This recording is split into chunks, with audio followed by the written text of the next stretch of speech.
अगर अभी तक आपने मेरे चैनल को सब्सक्राइब नहीं किया है तो जल्दी से सब्सक्राइब करें और हाँ, बेल आइकन दबाना ना भूलें। धन्यवाद। Hello, good morning friends. मैं आलोक एक बार फिर से आप लोगों के सामने आज हम एक नए टॉपिक के साथ आपके सामने प्रस्तुत हुए हैं। जैसा कि आप व्हाइट बोर्ड पे देख सकते हैं, और वो टॉपिक कोई और नहीं, गोलमेज सम्मेलन है। भारतीय इतिहास में गोलमेज सम्मेलन की अगर हम बात करें तो यह एक ऐसा सम्मेलन था जिसमें पहली बार भारतीय इतिहास में भारतीयों को ये महत्व दिया गया कि उन्हें एक समकक्ष रूप से बैठाया गया अपने पास। और जैसा कि नाम से प्रतीत हो रहा है गोलमेज, अगर हम जनरल बात करें टेबल्स की तो होता क्या है कि जनरल टेबल्स स्क्वायर में होते हैं इस तरह से, और उसमें एक आदमी जो होता है वो हेड ऑफ डिपार्टमेंट होता है और बाकी लोग इधर बैठते हैं। परंतु यहाँ पे जो गोलमेज की बात हो रही है राउंड टेबल की, इसमें अगर आप देखें तो इसमें सारे जो है एक दूसरे के साथ बैठे हैं, यानी कि इनके समकक्ष बैठे हुए हैं। और इस तरह का सम्मेलन जो है भारतीयों के लिए पहली बार ब्रिटिश सरकार के द्वारा किया गया। तो हम इसके बारे में जानेंगे। तो पहले एक चीज और मैं आपको बता दूं कि जो सम्मेलन हुआ था वो 3 बार हुआ था। सबसे पहले 1900 पहला सम्मेलन जो था 12 नवंबर 1930 से 31 के बीच में, फिर उसके बाद 32। इस प्रकार से 3 सम्मेलन हुए और अलग अलग सम्मेलन के कुछ अलग अलग कारण थे और उसके कुछ अलग महत्व भी हम पढ़ेंगे आने वाले समय में। पर मैं आपको फिर से बता दूं, मैंने पहले भी कहा है, बार बार मैं कहता हूं कि इतिहास में होने वाली कोई भी घटना यूं ही नहीं होती है। हर एक घटने के पीछे कोई ना कोई ताना बाना होता है। तो आज हम बात करते हैं कि आखिर जो सम्मेलन बुलाया गया था उसके पीछे क्या पृष्ठभूमि थी, यह ऐसी कौन सी कहानी थी जो इतिहास को गोलमेज सम्मेलन तक खींच कर ले आई। तो चलते हैं व्हाइट बोर्ड पर और फिर से हम देखते हैं इसकी पृष्ठभूमि को। तो पहला है साइमन कमीशन। जैसे कि मैंने बताया था आप लोगों को कि साइमन कमीशन भारत में 1928 ईस्वी में आया था। इसका गठन जो ब्रिटिश सरकार के द्वारा 1927 को किया गया था, और इसकी रिपोर्ट जो है जब आई इसमें, और इस रिपोर्ट में क्या किया गया, इसके संवैधानिक सुधारों के बारे में मूल्यांकन किया गया। इसके लिए हम लोगों ने एक अलग से कक्षा भी ली थी। तो मैंने आपको बताया था कि जैसे ही भारत में आते हैं साइमन कमीशन, जिसके सारे सदस्य अंग्रेज होते हैं, इसलिए श्वेत कमीशन भी कहा जाता है, और इसका पूरे भारत में विरोध होता है। कुछ जो पार्टियां होती हैं वो चाहे वो दक्षिण भारत की पार्टी हो या फिर पंजाब की पार्टी हो, कुछ लोगों के द्वारा इसका विरोध किया जाता है। तो हमने कक्षा में लिया था इससे। तो इसके मूल्यांकन जो साइमन कमीशन का आना गोलमेज सम्मेलन की पहली और एक प्रमुख जो था इसका कारण था। दूसरा नेहरू रिपोर्ट। जब साइमन कमीशन भारत में आया था तो उसने जो सुझाव दिए थे, अथवा जो वहां के बीकन हेड जो थे जो ब्रिटिश सरकार के, उनके द्वारा ये चुनौती भी दी गई थी कि अगर भारतीयों में क्षमता है तो वो संविधान बना करके दिखाएं। और उसी के जवाब में पहली बार एक संवैधानिक ढांचा नेहरू रिपोर्ट के रूप में तैयार किया गया, जो पंडित जवाहरलाल नेहरू के पिता मोतीलाल नेहरू के द्वारा किया गया था। हालांकि ये बात अलग थी कि इस रिपोर्ट को या जो पंडित मोतीलाल नेहरू के द्वारा जो किया गया था उसको एक सिरे से ब्रिटिश सरकार के द्वारा खारिज कर दिया गया है। परंतु गोलमेज सम्मेलन के लिए यह एक बहुत ही महत्वपूर्ण कारण था, क्योंकि हम जिक्र कर चुके हैं कि इस रिपोर्ट में उन्होंने डोमिनियन स्टेट की मांग की थी, और इस मांग को ब्रिटिश सरकार के द्वारा बिल्कुल ही एक सिरे से नकार दिया गया। तीसरा, जब ये घटनाएं हुई तो उसके ठीक 1 वर्ष बाद पंडित जवाहरलाल नेहरू के द्वारा लाहौर में अधिवेशन किया गया, जिसे जो वर्तमान पाकिस्तान में है। और उस अधिवेशन में ब्रिटिश सरकार के द्वारा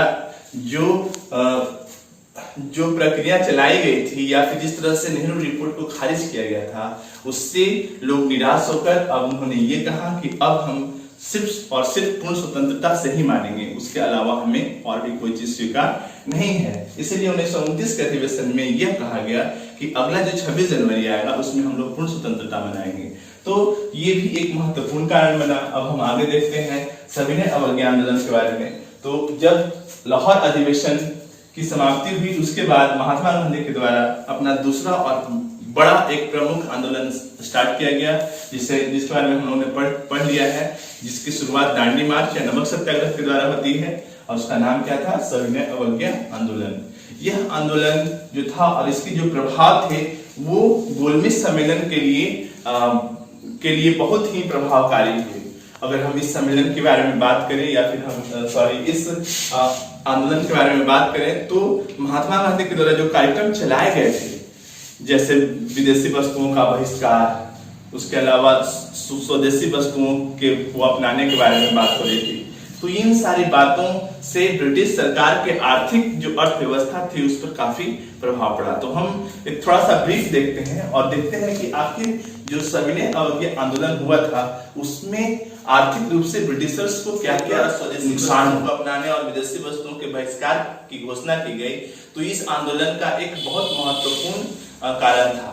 तो आप उसके अगर मूल्यांकन करें आर्थिक स्थिति में तो विदेशी वस्तुएं जो भारत में आती थी, खासकर वस्त्र, वो उसके आयात में बहुत कमी आई और यह आयात घटकर 1/3 भाग हो गया। उसके अतिरिक्त बंबई जो प्रमुख आर्थिक केंद्र था, वर्तमान में भी है, तो बंबई में लगभग 14 से अधिक फैक्ट्रियां जो है वो बंद हो गई, क्योंकि महात्मा गांधी के द्वारा यह आह्वान किया गया था कि हमें क्या करना है, जो ब्रिटिशर्स की जो नौकरी है उनको नौकरियों का त्याग करना है, सरकारी स्कूलों में बच्चों को पढ़ना है, कॉलेजों का त्याग करना है और जितने भी मजदूर हैं, जितने भी श्रमिक हैं, जितने भी किसान हैं, वो अपने अपने ब्रिटिशर्स के कार्यों को त्याग करेंगे। तो उसी के क्रम में जो ब्रिटिश जो फैक्ट्रियां थी उसमें बहुत सारे भारतीय जो मजदूर काम कर रहे थे उन्होंने क्या किया, काम करना बंद कर दिया। उसका परिणाम क्या हुआ कि लगभग 14 से ज्यादा फैक्ट्रियां क्या हो गई, बंद पड़ गई। तो इससे आर्थिक जो गतिविधि थी वो ब्रिटिशर्स की वो काफी चरमरा गई उसकी अर्थव्यवस्था। और तो और सिगरेट जो एक बहुत ही क्या कहा जाए इसे, स्टैंडर्ड्स को मेंटेन करने वाला एक धूम्रपान चीज है, तो उसकी आयात में भी बहुत कमी आई। 1/6 भाग जो है इसमें कमी आई। मैं आपको पहले बता चुका था कि चाय की जो यहाँ पर जो भारत में चाय लाया गया है वो ब्रिटिशर्स के द्वारा ही कहीं ना कहीं जो है उसको काफी प्रमोट किया गया था। तो उसी प्रकार से सिगरेट था, सिगरेट की कमी आई उसके आयात में, उससे उसके अर्थव्यवस्था पर काफी इसका नेगेटिव इम्पैक्ट पड़ा। तो इस प्रकार, और उसका क्या था कि कुटीर उद्योग, जो कुटीर उद्योग थे वो उसको बढ़ावा देने के लिए महात्मा गांधी के द्वारा बार बार कहा गया, मैंने पहले भी जिक्र किया था कि वो चरखा का सपोर्ट कर रहे थे कि जो स्वदेशी जो कपास है, कपास से हम लोग चरखे के द्वारा जो वस्त्र हैं वो सूती वस्त्र को हम लोग ये खादी का इस्तेमाल करेंगे। तो इस प्रकार से हम देखते हैं कि इसका तो आर्थिक गतिविधियां इतनी महत्वपूर्ण रही कि ब्रिटिशर्स के लिए अब उनके पास कोई ऑप्शन नहीं था। तो इसका प्रभाव न सिर्फ दांडी तक था, न सिर्फ गुजरात तक या उत्तर भारत तक था, ये बल्कि पूरे संपूर्ण भारत में चलने वाला ये पहला ऐसा आंदोलन था जिसमें महात्मा गांधी के साथ लगभग भारत के सभी हिस्सों के लोगों ने उसमें भाग लिया। अगर हम बात करें उत्तर पश्चिम भारत की, जहां पे अब्दुल गफ्फार खान के द्वारा किया गया था, जिसे हम सीमांत गांधी के नाम से भी जानते हैं।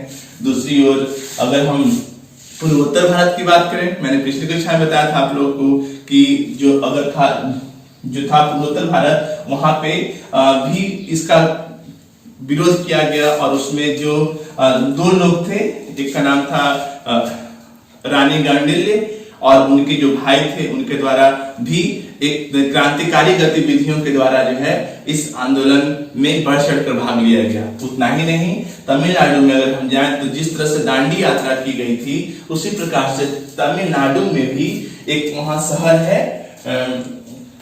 वहां के जो नेता थे सी गोपालाचारी, उनके द्वारा भी सांकेतिक रूप से तिरुचिरापल्ली से वेदारण्य को जो है मार्च किया गया था, जिस प्रकार से महात्मा गांधी के द्वारा दांडी मार्च किया गया था।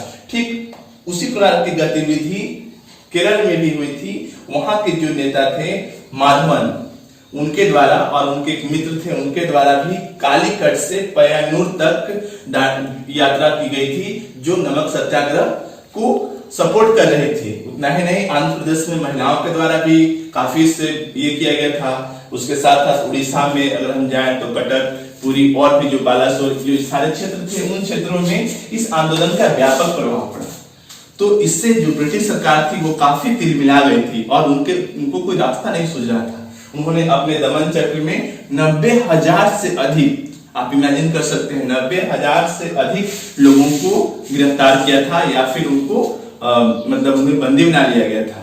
मैं इस घटना में एक चीज और जोड़ दूं, मैंने बताया था आप लोग को धरसना कांड के बारे में, जो मुंबई में हुआ था, जहां पर महात्मा गांधी को गिरफ्तार किया गया था और उन्हें जेल में बंद कर दिया गया था। तो वो मुंबई में हुआ था। तो इस प्रकार से हम देखते हैं कि सविनय अवज्ञा आंदोलन जो था वो भारत में वो काफी बड़े स्तर पर और काफी व्यापक रूप से ये बढ़ा। तो इन सबों के कारण जो है ब्रिटिश सरकार को कहीं ना कहीं ये सोचने पर विवश होना पड़ा कि हमें अब क्या करना होगा, और उसी का परिणाम क्या था कि उन्होंने गोलमेज सम्मेलन बुलाने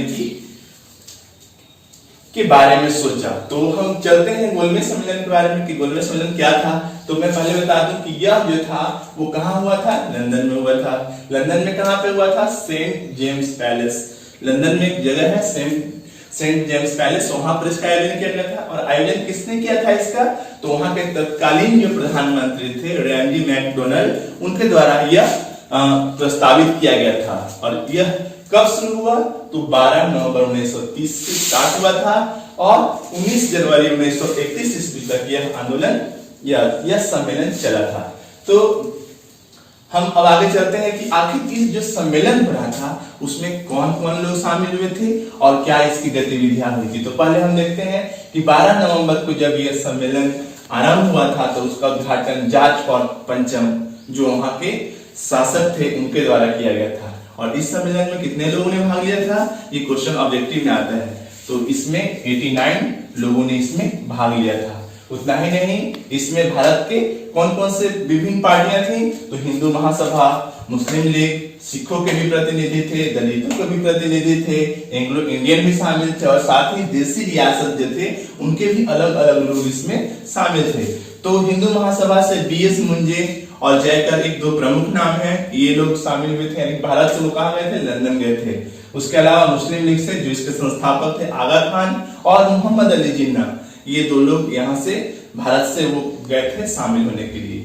सिखों में सरदार संपूर्ण सिंह और जो दलित वर्ग के जो थे नेता डॉक्टर भीमराव अंबेडकर, उनके द्वारा उनका प्रतिनिधित्व किया गया था। इसके अलावा एक इंपॉर्टेंट क्वेश्चन जो ऑब्जेक्टिव आता है, एंग्लो इंडियन कि कौन से एंग्लो इंडियन थे जो प्रथम गोलमेज सम्मेलन में अपने लोगों का प्रतिनिधित्व कर रहे थे, तो वो थे केटी पॉल। इसके साथ साथ देसी रियासत के लगभग 16 जो राजा थे वो इस सम्मेलन में भाग ले रहे थे। तो हम चलते हैं इस सम्मेलन में हुआ क्या। तो हम देखते हैं कि सम्मेलन का उद्देश्य क्या था, भारतीय संवैधानिक समस्याओं का निराकरण।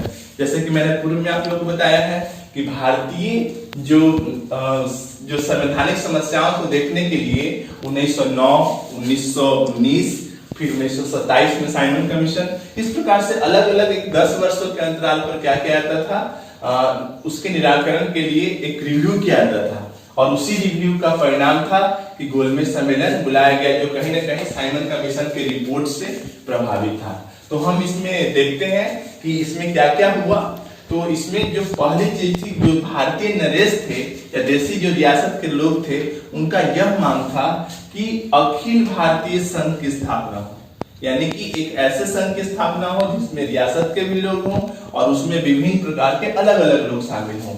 उसके अतिरिक्त मुस्लिम लीग और दलित वर्ग के जो प्रतिनिधि थे उनके द्वारा पृथक निर्वाचन की मांग की जा रही थी।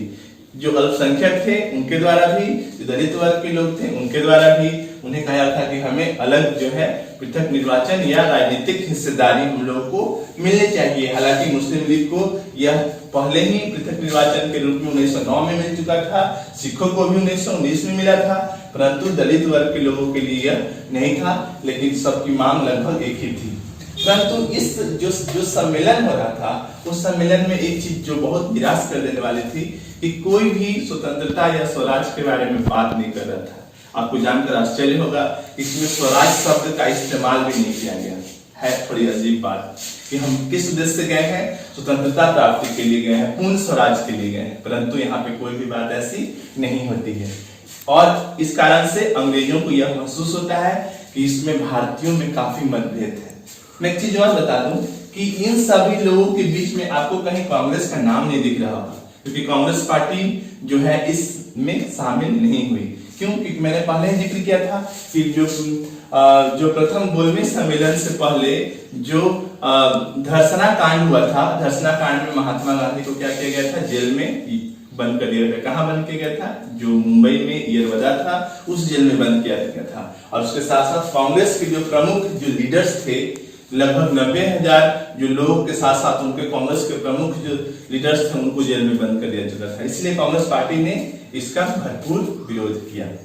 तो फिर से हम चलते हैं अपने इस देखते हैं कि और क्या हुआ था। तो आपसी मतभेद दिखा, और जब इन सब मतभेदों से यह स्पष्ट हो गया कि भारतीयों में काफी डिफरेंसेस हैं, उनमें कोई एकता जैसी कोई चीज नहीं है, और यह अंग्रेजों के लिए एक अच्छा अवसर था।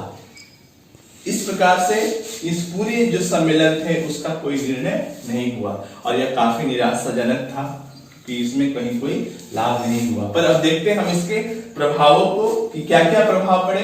तो इसके जो प्रभाव थे, सबसे पहले ये प्रभाव पड़ा कि ऐसा पहली बार हुआ कि भारतीयों को बराबरी का मौका दिया गया, या ये समझा गया कि जो भारतीय हैं वो भी ब्रिटिशर्स के साथ हैं। उसके साथ साथ महात्मा गांधी को क्या किया गया, रिहा कर दिया गया। कब? 26 जनवरी 1931 ईस्वी को। क्योंकि जब प्रथम गोलमेज सम्मेलन हुआ, जब उसका कोई निर्णय नहीं निकला, तो उससे क्या हो गया कि महात्मा गांधी और कांग्रेस जो थी वो कांग्रेस पार्टी का शामिल नहीं होना इस सम्मेलन को कहीं ना कहीं क्या करता है, असफल करार देता है। और उसका परिणाम हुआ कि उसमें भारत के जो लॉर्ड इरविन थे, जो भारत के वायसराय थे, उन्हें महात्मा गांधी को क्या करना पड़ा, रिहा करना पड़ा। उसके साथ साथ एक गांधी इरविन समझौता, आपको हम पहले जिक्र कर चुके थे। अब मैंने आपको बताया था कि 11 सूत्रीय मांग रखी गई थी। हम लोगों ने पिछले वीडियो में देखा था कि जो संविधान के अंदर हुए थे उसके क्या कारण थे। उसमें एक महत्वपूर्ण कारण क्या था, 11 सूत्रीय मांग जो महात्मा गांधी के द्वारा किया गया था। तो उस जो मांग किया गया था उसको एक सिरे से खारिज कर दिया जाता है, और उसके खारिज होने के बाद जब आंदोलन होता है, नमक सत्याग्रह दिया जाता है, तो धरसना में उनको गिरफ्तार किया जाता है। तो जो 11 सूत्रीय जो मांग हुआ था, उस मांग को महात्मा गांधी के और इरविन के बीच में एक समझौता किया गया 5 मार्च 1931 को। इसके बारे में हम लोग अगली कक्षा में पढ़ेंगे। तो इसका प्रभाव क्या हुआ कि कांग्रेस के लिए सहमति बनाई गई। इसी समझौते में ये कहा गया कि कांग्रेस जो है अगले गोलमेज सम्मेलन में भाग लेगी। उसके अलावा दूसरे गोलमेज सम्मेलन का डेट निर्धारित किया गया कि 7 सितंबर 1931 को होगा। ठीक है, तो इस प्रकार से हम अगर पूरी चीजों की तुलना करें तो आपको यह समझ में आएगा कि ये जो पूरा प्रथम गोलमेज सम्मेलन हुआ उसका कोई भी रिजल्ट नहीं आया, कोई भी डिसीजन नहीं हुआ। लेकिन एक बात तो समझ में आ गई कि भारतीय जो है उनमें आपसी एकता का अभाव है। दूसरी ओर उसका एक निगेटिव इम्पैक्ट ये पड़ा कि अंग्रेजों के पास एक अच्छा मौका मिल गया था कि वो फुट डालो और राज करो की नीति को आगे भी कंटिन्यू कर सकते हैं। तो हम दूसरी कक्षा में ये पढ़ेंगे कि ये गांधी और इरविन के बीच में क्या समझौता हुआ, द्वितीय गोलमेज सम्मेलन में क्या क्या हुआ, और फिर हम आगे जानेंगे कॉमनवेल्थ अवार्ड के बारे में, पूना पैक्ट के बारे में, और आगे हम देखेंगे कि आगे कौन कौन सी घटनाएं होती हैं। तो आज के लिए इतना ही, धन्यवाद।